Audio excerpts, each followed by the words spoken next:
안녕하세요. 은혜가 존재한다는 것을 아는 것과 그 은혜 안에서 살아가는 것 사이에는 조용하지만 분명한 차이가 있습니다. 많은 사람들은 하나님이 은혜로우신 분이라는 사실을 알고 신앙의 길을 걸어갑니다. 그러나 어느 순간 무언가가 맞지 않는다는 느낌을 받습니다. 약속은 분명히 있는데, 말씀도 가까이 있는데 삶의 실제는 멀게 느껴질 때가 있습니다.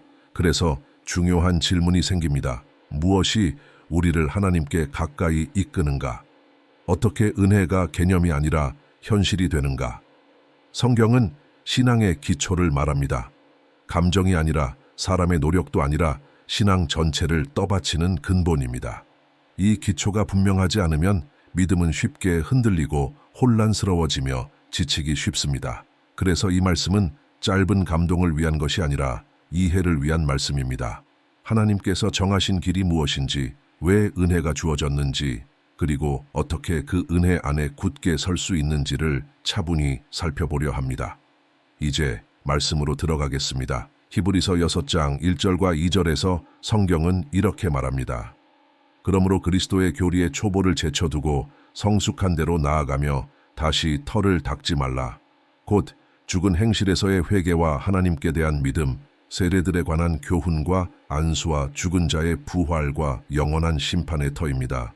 이 6가지를 살펴보면 히브리서의 저자는 이것들을 그리스도의 교리의 기초, 곧 토대라고 말하고 있습니다. 이것들은 기초입니다. 어떤 이들이 말하는 초보적인 원리이며 교리의 기본입니다. 여기서 우리는 교리의 기초를 다루고 있습니다. 이 말씀은 그리스도의 교리와 그 기초를 함께 말합니다. 앞서 먼저 다루어진 것은 죽은 행실에서의 회개였습니다. 이제 두 번째로 제시되는 그리스도의 교리의 기초는 하나님께 대한 믿음입니다. 이제 우리는 믿음이 무엇인지, 그 믿음이 하나님과의 관계 전체에서 얼마나 중요한지, 구원을 받는 경험뿐 아니라 그리스도인의 삶을 살아가는 과정 속에서 어떤 의미를 가지는지를 깊이 생각해야 합니다. 먼저 분명히 이해해야 할 것이 있습니다. 에베소서 2장 8절과 9절은 이렇게 말합니다. 너희는 은혜로 말미암아 믿음으로 구원을 받았으니 이것은 너희에게서 난 것이 아니요 하나님의 선물이라. 행위에서 난 것이 아니니 누구든지 자랑하지 못하게 함이라. 구원이 은혜로 주어진다는 사실과 함께 성경은 분명히 말합니다. 그 은혜는 믿음을 통해 경험됩니다. 그렇다면 믿음은 어떻게 하나님의 은혜가 제공하는 것을 경험하게 합니까? 은혜와 믿음을 말할 때 로마서 5장 1절과 2절에서 바울이 말한 내용을 분명히 이해해야 합니다. 그는 이렇게 말합니다. 그러므로 우리가 믿음으로 의롭다 하심을 받았으니 우리 주 예수 그리스도로 말미암아 하나님과 화평을 누리자. 의롭다 하심, 곧 구원의 중요한 요소는 믿음을 통해 경험됩니다. 그리고 그는 2절에서 이렇게 덧붙입니다. 또한 그로 말미암아 믿음으로 이 은혜에 들어감을 얻었으며 우리가 서 있는 이 은혜 안에서 하나님의 영광을 바라고 즐거워하느니라. 여기서 분명해집니다. 은혜에 대한 접근은 믿음을 통해 이루어집니다. 구원은 하나님의 은혜의 표현입니다. 그러나 그 은혜는 믿음으로 접근합니다. 은혜는 값없이 주어지는 호의입니다. 그리스도 안에서 하나님이 우리에게 주신 모든 것은 공로로 얻어지지 않습니다.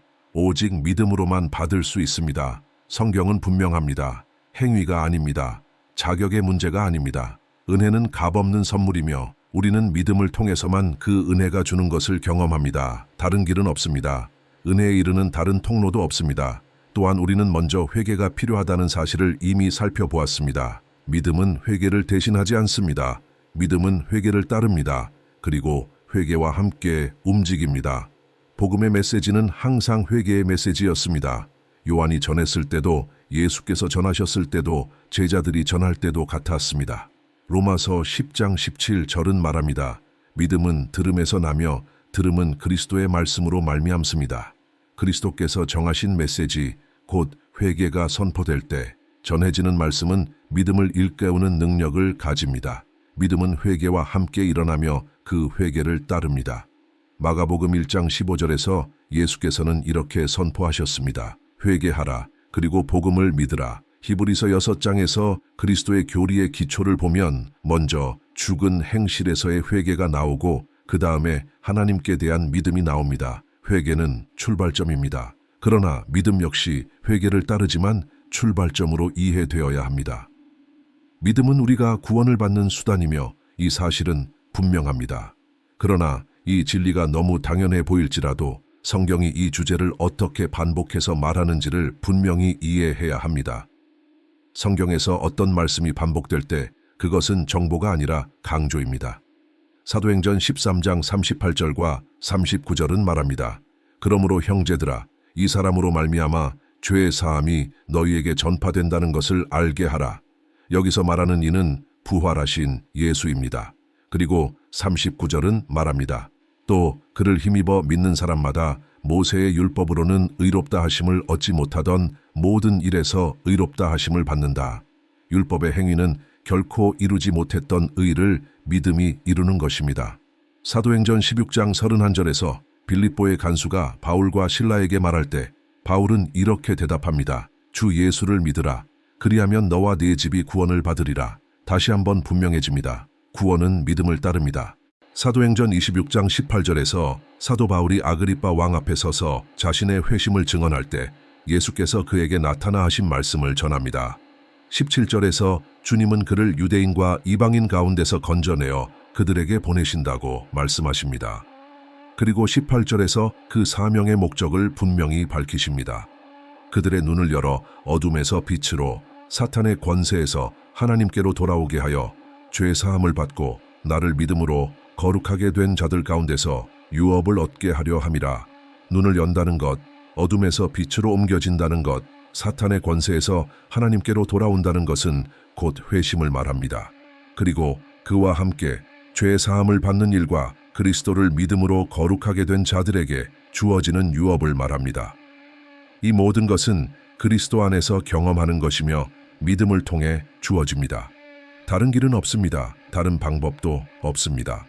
로마서 3장 22절에서 사도 바울은 이렇게 말합니다. 곧 예수 그리스도를 믿음으로 말미암아 모든 믿는 자에게 미치는 하나님의 의인이 차별이 없느니라. 성경은 분명히 말합니다. 의는 믿는 모든 자에게 주어집니다. 갈라디아서 3장 6절에서도 같은 메시지가 선포됩니다. 아브라함이 하나님을 믿으니 그것이 그에게 의로 여겨졌느니라. 그리고 7절에서는 말합니다. 그러므로 믿음으로 말미암은 자들이 아브라함의 자손인 줄 알라. 아브라함은 믿음의 본이 되었고 그 믿음의 길을 따르도록 부르심을 받았습니다.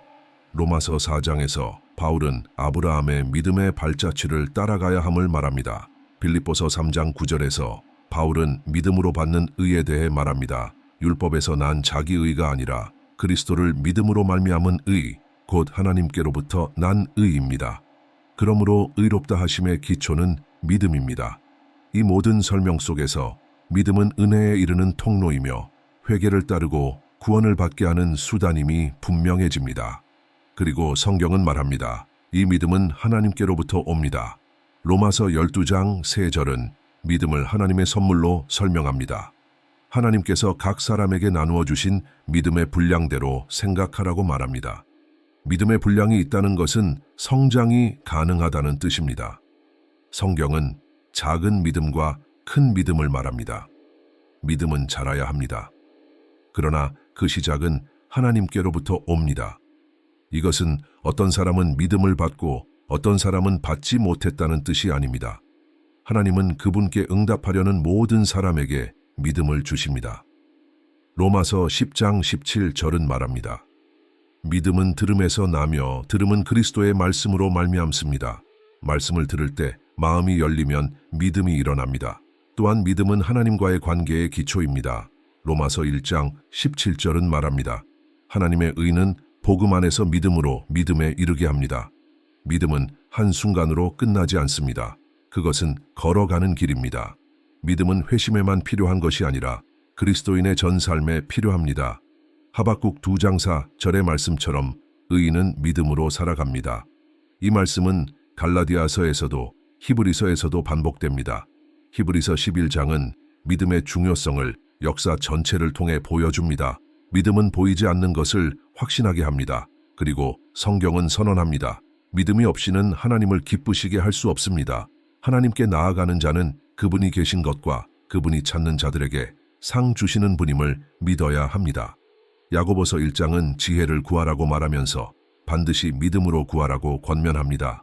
의심하는 자는 아무것도 받지 못합니다. 구원이든 어떤 기도이든 믿음 없이는 아무것도 받지 못합니다. 그러므로 믿음은 필수적입니다. 그리고 성경은 믿음이 단순히 예수의 존재를 아는 것이 아니라 그분이 하신 일을 신뢰하는 것임을 보여줍니다. 이제 성경은 믿음을 설명하는 3가지 중요한 요소를 제시합니다. 동일시, 취함, 고백. 이제 동일시부터 살펴보겠습니다. 동일시란 무엇입니까? 그것은 그리스도께서 하신 모든 일이 당신을 대신하여 이루어졌다는 사실을 인정하는 것입니다. 그분은 당신의 대속자이십니다. 성경은 구원을 말할 때 예수 그리스도를 완전한 대속자로 소개합니다. 요한복음 11장 47절부터 이 사실이 분명하게 드러납니다. 대제사장들과 바리새인들이 공회를 소집하여 말합니다. 이 사람이 많은 표적을 행하니 우리가 무엇을 하고 있는가? 그들은 예수를 가리키고 있었습니다. 그를 그대로 두면 모두가 그를 믿게 될 것이고 그러면 로마 사람들이 와서 우리의 자리와 나라까지 빼앗을 것이라고 말합니다. 그들은 예수를 믿지 않았습니다. 그분을 위협으로 보았고 제거하려고 생각했습니다. 그때 그들 가운데 한 사람, 그 해의 대제사장이었던 가야바가 말합니다. 한 사람이 백성을 위하여 죽는 것이 온 나라가 망하는 것보다 낫지 않느냐? 요한은 이 말에 대해 설명합니다.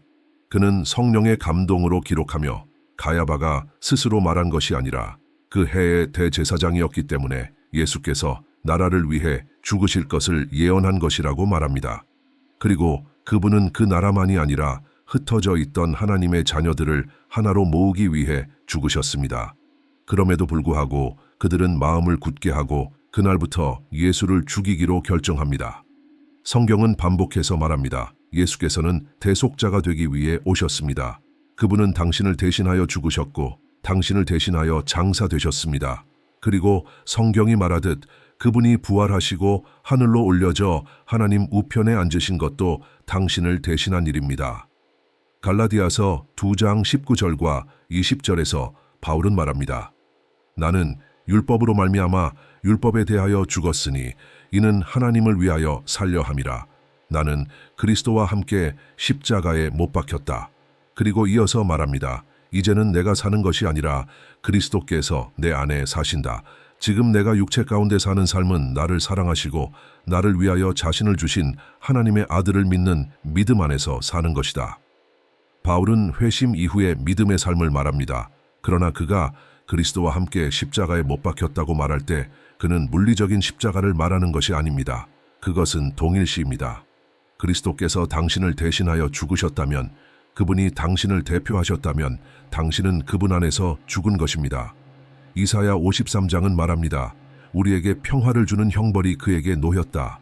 그것은 당신의 형벌이었고 그분은 당신의 대속자이셨습니다. 그래서 동일시는 믿음의 핵심입니다. 성경은 말합니다. 우리는 그리스도와 함께 죽었을 뿐 아니라 그리스도와 함께 살아났습니다. 골로사에서 2장 20절은 말합니다. 당신이 그리스도와 함께 죽었습니다. 골로사에서 3장 1절은 말합니다. 당신이 그리스도와 함께 살아났습니다. 그리고 3절에서는 이렇게 말합니다. 당신의 생명은 그리스도와 함께 하나님 안에 숨겨져 있습니다. 숨겨져 있다는 것은 가려져 있고 덮여 있다는 뜻입니다.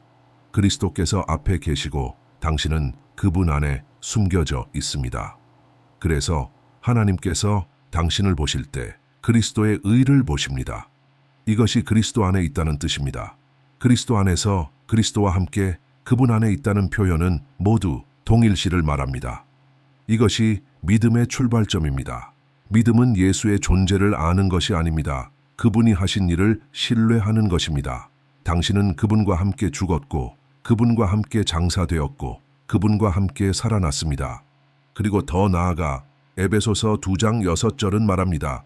하나님께서 그리스도 예수 안에서 우리를 함께 살리시고 하늘에 함께 앉히셨습니다. 이것이 동일시입니다. 이해할 때 당신은 그리스도를 통해 하나님께 나아갑니다. 예수께서는 나사로를 살리기 전에 아버지께서 항상 자신의 기도를 들으신다고 말하셨습니다. 그리고 예수의 이름으로 기도하라고 하신 이유는 당신이 그분 안에 있기 때문입니다. 당신이 예수의 이름으로 기도할 때 그리스도께서 기도하시는 것입니다. 그리고 아버지는 항상 그리스도의 기도를 들으십니다. 이것이 동일시입니다. 그래서 구원은 자기 의와 전혀 관계가 없습니다. 당신을 덮는 의는 그리스도의 의입니다. 그리고 이 동일시는 세례를 통해서도 표현됩니다. 로마서 6장은 말합니다. 그리스도와 함께 죽은 자가 어찌 다시 죄 가운데 살겠습니까? 우리는 그분의 죽음에 참여했고 그분과 함께 장사되었으며 그분과 함께 살아났습니다. 그래서 새 생명 가운데 살아가게 됩니다. 이것이 동일시입니다. 그러므로 세례로 증거되는 믿음은 우리가 가진 믿음의 모습입니다. 그것은 그리스도와 동일시되는 믿음이며 그분께서 우리를 대신해 행하신 모든 것과 연결된 믿음입니다. 믿음의 두 번째 요소는 시간적인 순서를 말하려는 것이 아니라 서로 맞물려 함께 작용하는 요소로서 취함입니다. 디모데전서 6장 12절에서 사도 바울은 디모데에게 말합니다. 영생을 취하라. 이 영생은 값없이 주어졌고 믿음으로 경험됩니다. 그러나 믿음은 단순히 영적인 현실을 인식하는 데서 그치지 않습니다. 믿음은 취합니다. 붙잡습니다. 그리고 말합니다. 이것은 내 것이다. 예수께서는 요한복음 3장 14절에서 자신의 십자가를 광야에서 모세가 든 뱀에 비유하셨습니다. 그때 그 백성 위에는 저주가 있었고 그 저주는 죽음을 낳았습니다. 예수께서는 죄의 저주가 인류 전체를 덮고 있으며 그 결과가 죽음이라는 사실을 말씀하신 것입니다. 그때 하나님은 해결책을 들어 올리게 하셨습니다. 그리고 예수께서는 이제 또 다른 해결책이 들려 올려질 것이라고 말씀하십니다. 단지 준비되는 것이 아니라 들려 올려지는 해결책입니다. 하나님께서는 말씀하셨습니다. 뱀에 물린 자는 내가 들어 올린 것을 보아야 한다. 보지 않으면 죽게 됩니다. 예수께서 이 비유로 가르치신 것은 해결책이 존재하는 것만으로는 충분하지 않다는 것입니다. 그분의 죽음으로 해결책이 마련되었어도 그것을 받아들이지 않으면 아무 소용이 없습니다. 믿어야 합니다. 요한복음 3장 14절에서 예수께서는 말씀하십니다. 모세가 광야에서 뱀을 든 것 같이 인자도 들려야 하리라. 그리고 16절에서 말씀하십니다. 하나님이 세상을 이처럼 사랑하사 독생자를 주셨으니 이는 그를 믿는 자마다 멸망하지 않고 영생을 얻게 하려 하심이라. 멸망하지 않는 길은 믿는 것뿐입니다. 18절에서는 믿지 않는 자는 이미 심판을 받았다고 말합니다. 광야에서 놋뱀을 바라본 자는 하나님께서 주신 초자연적인 치료를 받았지만 바라보지 않은 자는 죽었습니다. 믿음에는 취함이 포함됩니다. 이스라엘 자손들이 유월절 어린 양의 피를 문설주에 바를 때 그것은 취함이었습니다. 그들은 말하고 있었습니다. 이것은 단지 미래의 약속이 아니라 지금 우리의 것이다. 우리는 이것을 취한다. 세 번째로 고백의 중요성을 이해해야 합니다. 로마서 10장 8절은 말합니다. 말씀이 내게 가까워 네 입에 있고 네 마음에 있다. 이것이 우리가 전하는 믿음의 말씀입니다. 왜 입과 마음입니까? 9절과 10절은 설명합니다. 네가 만일 입으로 예수를 주라 시인하고 마음으로 하나님께서 그를 죽은 자 가운데서 살리신 것을 믿으면 구원을 받으리라. 사람이 마음으로 믿어 의에 이르고 입으로 시인하여 구원에 이르느니라. 마음에 있는 믿음은 동일시를 거쳐 취함에 이르고 이제 고백으로 드러나야 합니다. 고린도후서 4장 13절에서 성경은 말합니다. 우리가 믿는 믿음의 영을 받았으니 내가 믿었으므로 말하였다. 그리고 이어 말합니다. 우리도 믿었으므로 말합니다. 마음으로 믿은 것은 입으로 고백되어야 합니다. 믿음에는 고백이 있습니다. 세례는 사람들 앞에서 행해지는 공적인 고백입니다. 단지 믿음이 있다는 고백이 아니라 어떤 믿음을 가지고 있는지에 대한 고백입니다. 히브리서 3장 1절은 말합니다. 그리스도는 우리의 고백의 대제사장이십니다. 그분은 우리가 고백하는 믿음 위에 대제사장으로 역사하십니다. 바울이 디모데에게 믿음의 선한 싸움을 싸우라고 말할 때 영생을 취하라고 말하며 이렇게 덧붙입니다. 네가 많은 증인 앞에서 선한 고백을 하였느니라. 그리고 하나님과 그리스도 예수 앞에서 권면합니다. 예수께서 본디오, 빌라도 앞에서 선한 고백을 하신 것처럼 이 명령을 흠없고 책망할 것 없이 지키라. 이렇게 동일시와 취함과 고백을 통해 믿음은 굳게 세워지고 구원과 그에 따르는 모든 은혜에 이르게 됩니다. 이것은 그리스도의 교리의 기초, 곧 기본 원리 가운데 하나입니다. 그러므로 당신은 참된 믿음으로 살아가도록 부름받았습니다. 그 믿음은 이해에 머무는 믿음이 아니라 당신의 존재와 삶의 방향을 형성하는 믿음입니다. 그리스도와 동일시함으로 시작되는 믿음, 그분께서 하신 모든 일이 당신을 대신한 것임을 받아들이는 믿음입니다. 하나님께서 은혜로 주신 것을 주저하지 않고 취하는 믿음, 의심과 미루는 마음을 내려놓는 믿음입니다.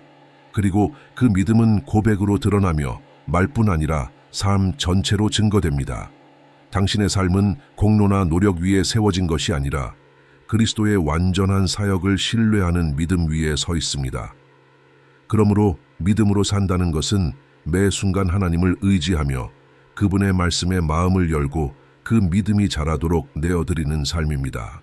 이것이 성경이 말하는 삶이며 그리스도 안에 굳게 서서 믿음으로 변화되고 하나님의 진리로 인도되는 삶입니다. 이제 당신을 초대합니다. 단지 듣는 것으로 끝내지 말고 마음으로 응답해 주시길 바랍니다. 가능하다면 이 순간 마음을 열어주십시오. 지금 기도를 받도록 당신을 초대합니다. 의식이 아니라 하나님과의 실제 만남으로 이 시간을 받아들이십시오. 주님, 지금 이 사람을 찾아와 주십시오. 주님은 마음을 아시고 생각을 아시며 아무도 모르는 싸움까지 모두 알고 계십니다. 의인은 믿음으로 산다고 말씀하신 것처럼 아브라함이 하나님을 믿어 의로 여김을 받았던 것처럼 이 믿음이 지금 새롭게 일어나게 하소서. 지친 마음이 있다면 쉼을 주시고 혼란이 있다면 빛을 비추어 주시며 무거운 짐이 있다면 그 짐을 내려놓게 하소서. 그리스도께서 하신 모든 일이 이 사람을 대신한 것임을 깊이 깨닫게 하소서. 그리스도와 동일시하게 하시고 은혜를 취하게 하시며 삶으로 고백하는 믿음을 살게 하소서. 지금 이 순간 예수님을 유일하고 영원한 구주로 영접하기를 원한다면 그 결단이 진실한 마음에서 나오게 하시고 구원이 믿음으로 주어진다는 사실을 분명히 알게 하소서. 이미 예수님을 믿고 있다면 오늘 이 시간이 믿음이 새로워지는 시간이 되게 하시고 더 주님께 가까이 가는 전환점이 되게 하소서. 이 삶이 주의 말씀 위에 세워지고 진리로 인도받으며 믿음으로 날마다 살아가게 하소서. 주님을 신뢰합니다. 주님께 의지합니다. 아멘. 이 메시지가 당신에게 분별력을 주었고 마음에 어떤 깨달음을 주었다면 채널을 구독해 주시면 정말 감사하겠습니다. 이 작은 선택이 이 말씀이 더 많은 사람들에게 전해지도록 돕습니다. 또 마음이 허락한다면 댓글도 남겨주세요. 어떤 부분이 가장 마음에 와 닿았는지, 무엇이 깊이 남았는지 나누어 주세요. 당신의 한마디가 다른 사람에게는 위로가 되고 생각의 문을 여는 증언이 될 수 있습니다. 우리는 말씀 안에서 함께 걸어가며 믿음 안에서 자라고 서로를 세워주며 주님께서 영광 가운데 다시 오실 그날까지 이 길을 함께 걸어갈 것입니다.